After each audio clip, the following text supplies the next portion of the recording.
کسی زمانے میں ایک بادشاہ تھا جس کا ایک وزیر تھا۔ وزیر بڑا نیک اور دانا تھا اور وہ ہر چھوٹے بڑے معاملے میں اللہ تعالی پر بھروسہ رکھتا تھا۔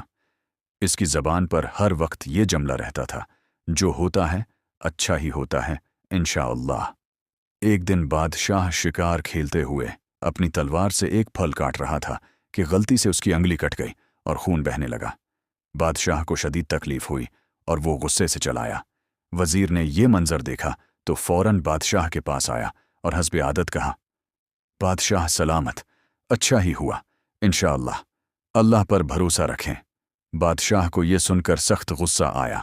وہ چلایا، کیا اچھا ہوا ہے؟ میری انگلی کٹ گئی ہے، خون بہہ رہا ہے اور تم کہہ رہے ہو کہ اچھا ہوا۔ بادشاہ نے غصے میں آ کر حکم دیا کہ وزیر کو جیل بھیج دیا جائے۔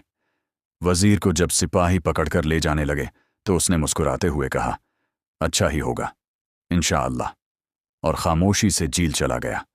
جنگل کا واقعہ، بادشاہ ہر جمعہ کو شکار کھیلنے جایا کرتا تھا۔ وزیر کو جیل بھیجنے کے بعد اگلے جمعہ کو بھی وہ اکیلا بڑے جنگل میں شکار کے لیے نکلا۔ گھنے جنگل میں آگے چل کر بادشاہ نے دیکھا کہ کچھ لوگ ایک بت کی پوجا کر رہے ہیں۔ دراصل آج ان لوگوں کی عید کا دن تھا اور وہ کسی اجنبی کو پکڑ کر اپنے بت پر قربان کرنے کے لیے تلاش کر رہے تھے۔ انہوں نے جیسے ہی بادشاہ کو دیکھا فوراً اسے پکڑ لیا تاکہ اسے قربانی کے لیے پیش کریں۔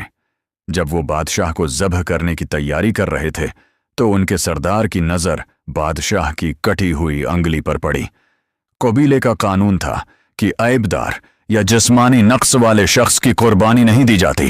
سردار نے کہا، اس کی قربانی نہیں ہو سکتی، اس کی انگلی کٹی ہوئی ہے، یہ قربانی کے لیے معیوب، خراب ہے۔ چنانچہ انہوں نے بادشاہ کو چھوڑ دیا اور بادشاہ کی جان بچ گئی۔ وزیر کی رہائی بادشاہ بھاگم بھاگ اپنے محل واپس آیا۔ اس وقت اسے اپنے وزیر کا جملہ یاد آیا، جو ہوتا ہے اچھا ہی ہوتا ہے۔ بادشاہ کو اپنی غلطی کا احساس ہوا اور اس نے فوراً وزیر کو جیل سے آزاد کرنے کا حکم دیا۔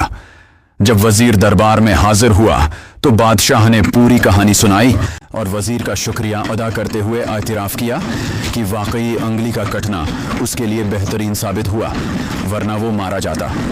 پھر بادشاہ نے ایک سوال کیا، اے نیک وزیر، میں نے تو جان لیا کہ میری انگلی کا کٹنا میرے حق میں اچھا ہوا، لیکن جب تم جیل جا رہے تھے تب بھی کہہ رہے تھے کہ اچھا ہی ہوگا انشاءاللہ۔ تم بتاؤ تمہارے لیے جیل جانے میں کیا اچھا ہوا؟ وزیر نے مسکرا کر جواب دیا، جہاں پناہ، میں ہمیشہ آپ کے ساتھ رہتا تھا اور اگر میں جیل نہ گیا ہوتا تو شکار کے دن آپ کے ساتھ ہی ہوتا۔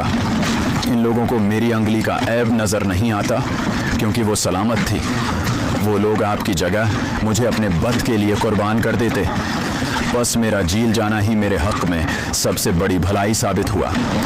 سبق: اللہ تعالی کے ہر کام میں کوئی نہ کوئی مصلحت، بھلائی چھپی ہوتی ہے۔